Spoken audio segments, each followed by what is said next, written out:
मेरा नाम रोयल है। मैंने और रवि ने 1 साल की डेटिंग के बाद शादी की है। शादी में हमारे कुछ खास दोस्त और पेरेंट्स ही आए थे। रवि ऐसा ही चाहते थे। वो चाहते थे कि शादी शॉर्ट और सिंपल ही रहे। हम लोग यहाँ बड़े शहर में काम करते हैं। रवि के माता पिता गांव में ही रहते हैं। रवि ज्यादा गांव जाते नहीं। जब कभी मम्मी पापा को मिलना होता है तो वो हमें शहर में आकर ही मिल लेते। हमने एक छोटा सा घर भी यहाँ अभी ले लिया है। शादी के चलते मैंने अभी नौकरी छोड़ रखी है। हमारा घर रोड के साइड में ही है। खिड़कियों से रोड दिखाई देती है। हमारे किचन की खिड़की से भी रोड दिखाई देती है। रवि का ऑफिस का टाइम सुबह 9 बजे का है। सुबह मैं रवि के लिए खाना बनाती हूँ। अभी कुछ दिन मुझे खिड़की के बाहर एक लड़की दिखाई देती है। पता नहीं क्या देखती है। आज फिर मेरी नजर खिड़की के बाहर गई रोड के दूसरी तरफ। वही लड़की ज्यादा उम्र की नहीं थी, 26 की होंगी। हमारे घर की तरफ आज फिर से देख रही थी। पहले दिन मैंने सोचा कि कोई होंगी, लेकिन वो 3 से 4 दिन से लगातार आती मुझे दिखाई दे रही है। मेरे मन में सोचा कि जाकर उससे बात करूं, शायद किसी और का घर समझकर हमारे घर की ओर देखती रहती होंगी। सुबह रवि सोए हुए थे। वो फिर वही दूर खड़ी दिखाई दी। इस बार मैं बाहर गई। मुझे अपनी ओर आता देख वो और घबरा गई। मैंने उससे पूछा, क्यों, आपको क्या परेशानी है, आप किसे ढूंढ रही है? वो घबराई हुई बोली, रवि यही रहता है। मैंने बोला, हाँ, आप कैसे जानती है? वो इतना सुनकर घबरा कर चली गई। मैंने पीछे से उसे आवाज दी पर उसने सुना नहीं। मैं अपने घर में वापस आ गई। मेरे आने पर रवि उठ गए थे। पूछा, कहाँ गई थी तुम? मैंने बोला, पता नहीं, एक लड़की है, वो हमारे घर की तरफ देखती रहती है। मैंने जब जाकर उससे पूछा तो तुम्हारा नाम भी जानती है। तुम किसी गोरी सी सुंदर लड़की को जानते हैं। रवि यह सुनकर भड़क गए। बोले, पागल हो क्या, कोई कुछ भी बोलेगा और तुम मान लोगी क्या? लेकिन ये सुनने के बाद रवि के चेहरे का रंग जरूर उड़ गया था। मेरे भी दिमाग में कुछ कुछ चलने लगा। रवि जब शाम को आए तब मैंने इस विषय में कोई बात नहीं की। अगले दिन मैं सुबह उठी तो रवि पहले से उठ गए थे। मैं किचन में गई तो किचन की खिड़की लगी हुई थी और बड़ी मुश्किल से खोलने पर खुलती थी। मैं कोशिश कर रही थी लेकिन ऊपर वाली कुंडी मुझसे नहीं खुली। मैं हमेशा नीचे की कुंडी से खिड़की लगाती थी, लेकिन आज खिड़की की ऊपर वाली कुंडी भी लगी हुई थी।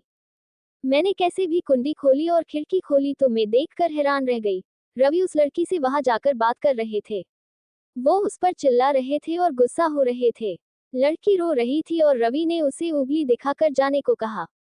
ये सब देखकर मैंने खिड़की बंद कर दी, ताकि रवि को लगे नहीं कि मैंने उसे यह करते देखा है। रवि फिर घर में आ गए।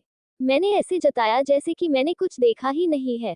अब मुझे ना जाने कैसे कैसे ख्याल आने लगे। रवि मुझसे क्या छिपा रहा है?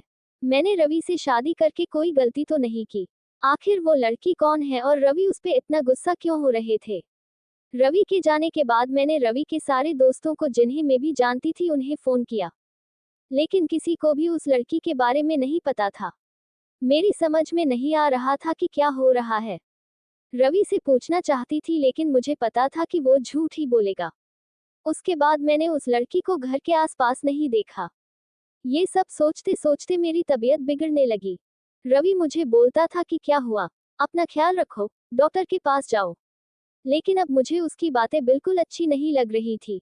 एक दिन जब मेरी हालत ज्यादा खराब हुई तो मैं ऑटो लेकर पास के बड़े अस्पताल गई। डॉक्टर से अपनी दवाई लेने के बाद मैं अस्पताल के पार्क में बैठी थी। अस्पताल में मुझे वो लड़की फिर दिखाई दी। उसे देखती ही जैसे मेरी बीमारी पता नहीं कहाँ भाग गई। मैं उसके पास तेज चलकर गई और उसका हाथ पकड़ लिया और उसे बोला, तूने मेरी जिंदगी में उथल पुथल मचा दिया। बोल, उस दिन क्या बात कर रहा था रवि तुझसे? क्या रिश्ता है तेरा मेरे पति से? फिर उसने मुझे जो बताया सुनकर मुझे लगा कि मेरा पति ऐसा है। उसने इतनी बड़ी बात मुझसे छिपाई। शाम को रवि जब आए तब उस लड़की को अपने घर में देखकर चौंक गए। मैं भी उसके पास ही बैठी थी। रवि उसकी तरफ देखकर बोले कि अच्छा, तो तूने इसे सब बता दिया, मना किया था दूर रहने को मेरी फैमिली से। मैंने बोला, रवि, शर्म करो, तुम इतने कठोर कैसे हो सकते हो, अपनी सगी बहन की मदद नहीं कर रहे हो। वो लड़की संध्या थी, रवि की सगी बहन। उसने अपने पसंद के लड़के से शादी कर ली थी, इसलिए रवि और उसके परिवार ने उससे सारे रिश्ते तोड़ दिए थे। रवि ने कहा कि मेरी कोई बहन नहीं है। मैंने कहा, इसका पति अस्पताल में है, इसे रुपयों की जरूरत है। बहन नहीं तो इंसानियत के नाते ही तुम्हें इसकी मदद करनी थी। और अपनी पसंद की लड़की से शादी तो तुमने भी की, फिर जो नियम इसके लिए है तुम्हारे लिए क्यों नहीं है? मुझे पता होता तुम ऐसी सोच वाले हो तो मैं तुमसे कभी शादी नहीं करती। जिसको बहन के आंसू नहीं पिघला सके उस आदमी के सीने में दिल नहीं हो सकता। इतना कहकर मैंने अंदर से अपने सारे गहने लिए और संध्या के साथ जाने लगी।